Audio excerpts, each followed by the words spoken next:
Good morning student. આજે આપણે ધોરણ 11 વિષય એકાઉન્ટ ભાગ 1 પ્રકરણ 11 છેલ્લું પ્રકરણ બેંક સ્ટેટમેન્ટનો અભ્યાસ કરીશું. Bank statement.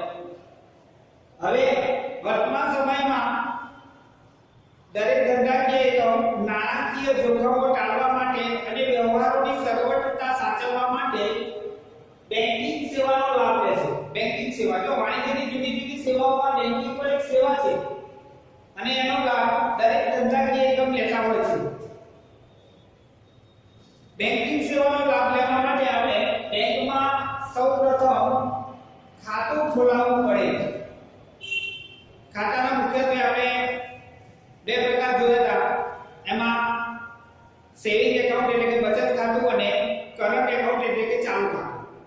સામાન્ય જનતા માટે બચત ખાતું એટલે કે સેવિંગ એકાઉન્ટ બેંક ખોલે છે, જ્યારે ધંધાકીય એકમો માટે કરંટ એકાઉન્ટ એટલે કે ચાલુ ખાતું ખોલે છે.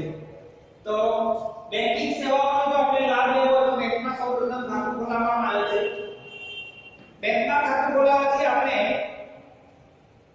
નાણાકીય વ્યવહારો સરળતાથી કરી શકીએ છીએ. દાખલા તરીકે આપણે કોઈ વેપારી પાસેથી લાખ રૂપિયાનો માલ ખરીદવો છે. જો લાખ રૂપિયા રોકડા લઈને આપણે ખરીદી કરવા બજારમાં જઈશું અને ક્યાંય પણ જો કોઈ પ્રકારનું કોઈ ઘટના બને અથવા તો પૈસા કે ચોરાઈ જાય, ખોવાઈ જાય, આવી ઘટના બને તો એમાં જોખમો રહેલા છે.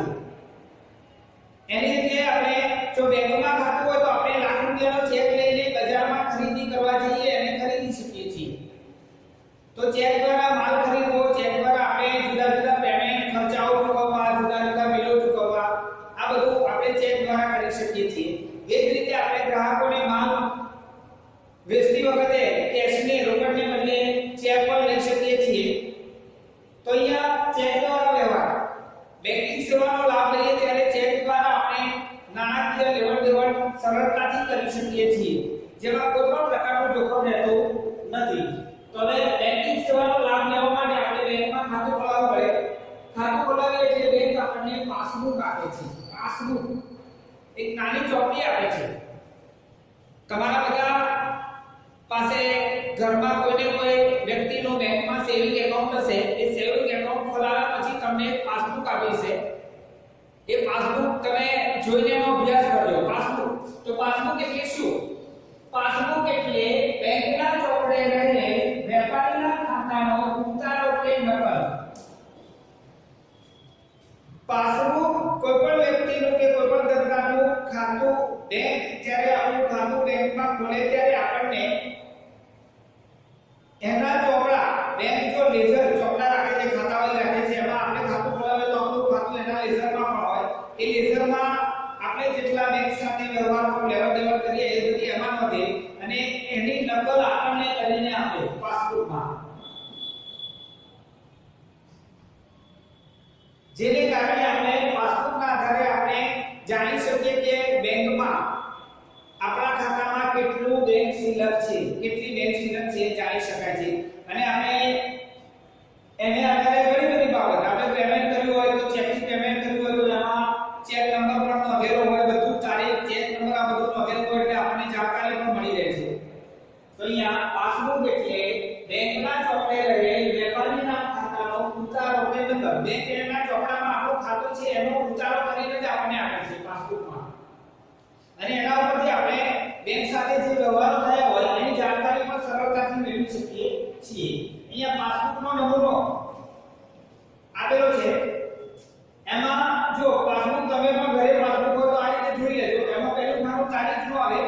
આપણે બેંક સાથે જે તારીખે વ્યવહાર કર્યો હોય એ તારીખ અહીંયા નોંધાય. દાખલા તરીકે 15/12/2020 ના રોજ આપણે બેંકમાં 50,000 રૂપિયા ભર્યા. ધારો કે કેશ થી ભર્યા તો અહીંયા વિગતમાં લખશે કેશ. ચેક થી ભર્યા હોય તો ચેક નંબર લખે. અહીંયા આપણે કેશ ભર્યા છે. કેટલા ભર્યા છે? 50,000. તો આપણા ખાતામાં બેંક 50,000 જમા કરશે. જો એટલે પહેલું પાછું તારીખ, જે તારીખે આપણે બેંક સાથે વ્યવહાર કર્યો તારીખ આવે એ વ્યવહારની વિગત અહીંયા વિગતમાં વ્યવહાર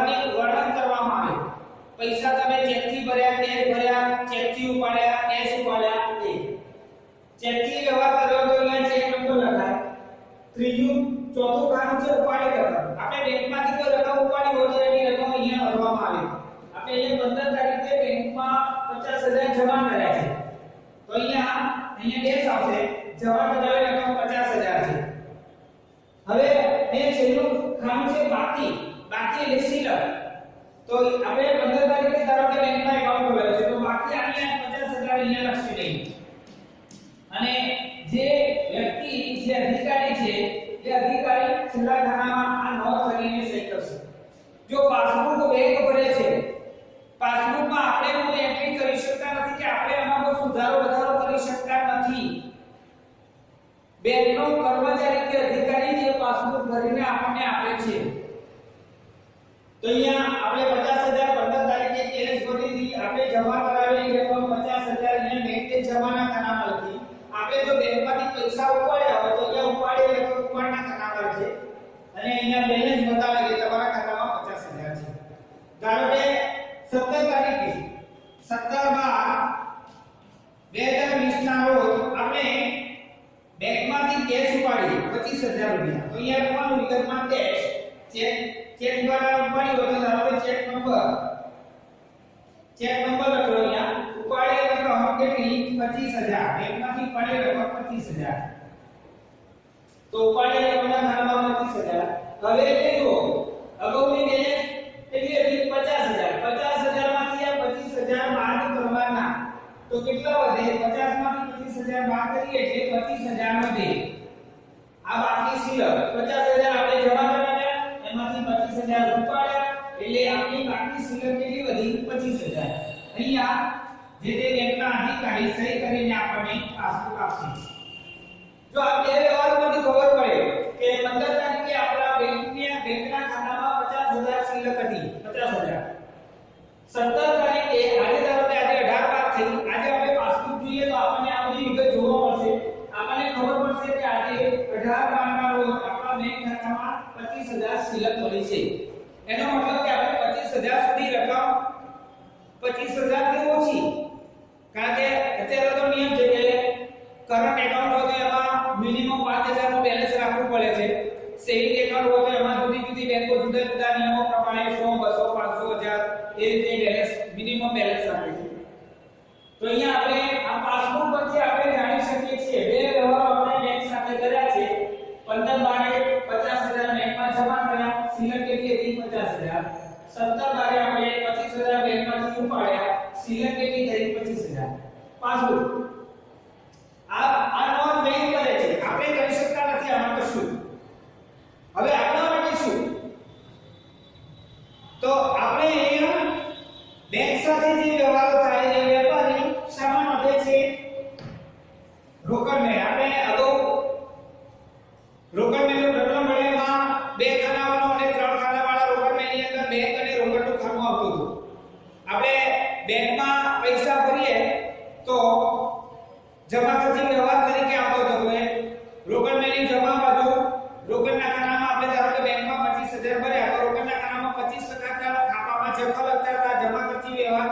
આ બાજુ રોકડ મેળની આ બાજુ ઉધાર બાજુ આપણે બેંકના ખાનામાં 5000 કે 25000 થી ભર્યા લખતા હતા, ખાતાઓમાં જમા લખતા હતા. તો એ વેપારી બેંક સાથે જે વ્યવહારો થાય એ કયા ચોપડામાં નોંધે છે? રોકડ મેળમાં. રોકડ મેળમાં બેંકના ખાતામાં વેપારી નોંધ કરે. જ્યારે વ્યવહાર બને એ રોકડ મેળમાં પણ નોંધેલા હશે. તો અહીંયા વેપારીના ચોપડે બેંક ખાતું એટલે શું? રોકડ મેળ. હવે બેંક શિલક મેળ. આપણે અહીંયા બેંક શિલક મેળનો ઉદ્દેશ શું, હેતુ શું? બેંક શિલક મેળ કેમ બનાવવામાં આવે છે? તો આપણા વેપારીના રોકડ મેળના બેંક ખાતાની આખરની બાકી, ચોક્કસ સમયના અંતે કોઈ બાકી અને પાસબુકની આખરની બાકી વચ્ચે જો તફાવત ઊભો થાય. ધારો કે 17/12 આપણે ધારો કે પાસબુક જોઈએ, પાસબુકમાં બેંક શિલક 25000 છે, રોકડ મેળમાં ધારો કે બેંક શિલક 20000 બતાવી હોય બેંકનું ખાનું, તો અહીંયા 5000 નો તફાવત પડ્યો. 17/12/2020 ના રોજ આપણે પાસબુક જોઈ તો પાસબુકમાં બેંક શિલક 25000 છે, રોકડ મેળનું બેંક ખાતું જોયું એમાં બેંક શિલક ધારો કે 20000 બતાવી, તો અહીંયા 5000 નો તફાવત પડ્યો. આ 5000 નો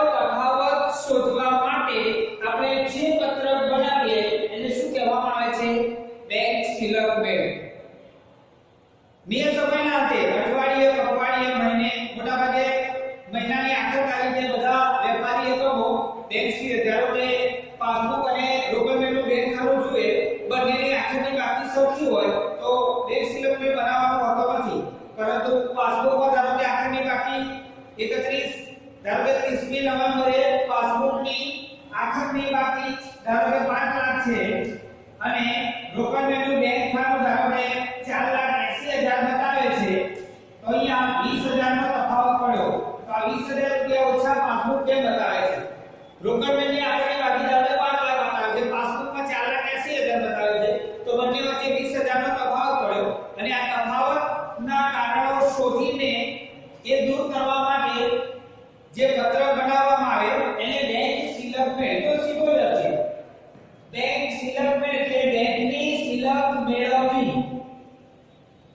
બેંકની સિલક મેળવવી કોની સાથે? રોકડ મેળ સાથે. પાસબુક અને રોકડ મેળની સરખામણી કરવાની અને જ્યારે જો બંનેની બેંક સિલકમાં તફાવત પડતો હોય તો એ તફાવત દૂર કરવા માટે એ તફાવત પડવાના કારણો શોધીને એને દૂર કરવામાં આવે છે અને એના માટે કયું પત્ર બનાવવામાં આવે છે? બેંક સિલક મેળ. રોકડ મેળના બેંક ખાતા અને પાસબુક વચ્ચે ની જો કોઈ બાકીમાં તફાવત ઉભો થતો હોય, તે તફાવત આવતો હોય તો એ તફાવત દૂર કરવા માટે બેંક સિલક મેળ બનાવવામાં આવે છે. તો બેંક સિલક મેળ પત્રક છે, ખાતું નથી પત્રક. બીજું કે મુખ્ય ઉદ્દેશો, બેંક સિલક મેળ બનાવવાનો મુખ્ય ઉદ્દેશો તો રોકડ મેળની બાકી અને પાસબુકની બાકી વચ્ચે, પાસબુક અને રોકડ મેળની બાકી વચ્ચે જે તફાવત પડે એ તફાવતની મેળવણી કરવી અને એને શોધીને સુધારવી એનો મુખ્ય ઉદ્દેશ છે. કે બંને બાકીઓ વચ્ચે કોઈ તફાવત આવતો હોય તો એ શોધીને સુધારવાનો છે.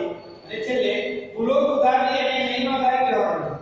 જો અમુક વખતે ધંધાની અંદર ગ્રાહકોનું પ્રમાણ વધારે હોય અથવા તો બીજા કોઈ કારણસર આપણને કોઈ બેંકમાં ધારો કે 10,000 નો ચેક બેંકમાં ભર્યો અને આપણે રોકડ મેળમાં એમાં આઈને આ બાજુ નોંધવાનું બેંકના ખાતામાં ભૂલી ગયા.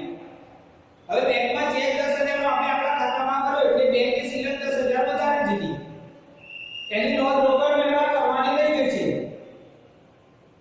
તો જ્યારે આપણે આખર બાકી ચેક કરીશું ત્યારે આ 10,000 ની ભૂલ આવવાની છે. બેંકે 10,000 સિલક વધારે બતાવી છે કારણ કે આપણે બેંકમાં ચેક ભરી દીધો છે, પણ રોકડ મેળમાં હજી એની નોંધ કરી નથી. બેંક સાથેના જેટલા વ્યવહારો થાય એ બધા વ્યવહારોની નોંધ સૌથી પહેલા રોકડ મેળમાં કરવાની. 10,000 નો ચેક બેંકમાં ભરવા આપીએ એ પહેલા આપણે રોકડ મેળમાં ઉધાર બાજુ આડે બાજુ બેંકના ખાતામાં 10,000 લખી દેવાના. એવી જ રીતે આપણે બેંકમાંથી કોઈ રકમ ઉપાડીએ તો રોકડ મેળમાં બે બાજુ જાવક બાજુ બેંકના ખાતામાં એટલી રકમ લખી દેવાની એટલે તો બંનેની બાકી સરખી આવે. તો અહીંયા આપણે કોઈ વ્યવહારો રોકડ મેળમાં નોંધવાના ભૂલી ગયા હોય તો એ ભૂલ પણ આપણને એની જાણકારી પણ આપણે મેળવી શકીએ છીએ. પાસબુકમાં અત્યારે તો ઇલેક્ટ્રોનિક યુગ ચાલે છે એટલે બેંકો પણ હવે તો મેન્યુઅલી પાસબુક ભરતી નથી, મશીન દ્વારા પ્રિન્ટિંગ મશીન દ્વારા પાસબુક ભરાય છે. તેમાં પણ કોઈ ભૂલ થઈ હોય તો આપણે એ બેંક સિલક મેળ બનાવીને શોધીને સુધારી શકીએ છીએ. જો પાસબુકમાં પણ ભૂલ થવાની સંભાવના છે, પ્રિન્ટર દ્વારા પ્રિન્ટ કરવામાં આવે છે. બીજું કે ટોટલ બધા વ્યવહારો અત્યારે તો નેટ બેન્કિંગ ઉપર ચાલે છે, તો દરેક જગ્યાએ ક્યાં ભૂલ થવાની સંભાવના રહી છે. તો આવી ભૂલો જાણવી અને એને સુધારવી એ મુખ્ય ઉદ્દેશ બેંક સિલક મેળનો છે. ચલો, થેન્ક યુ.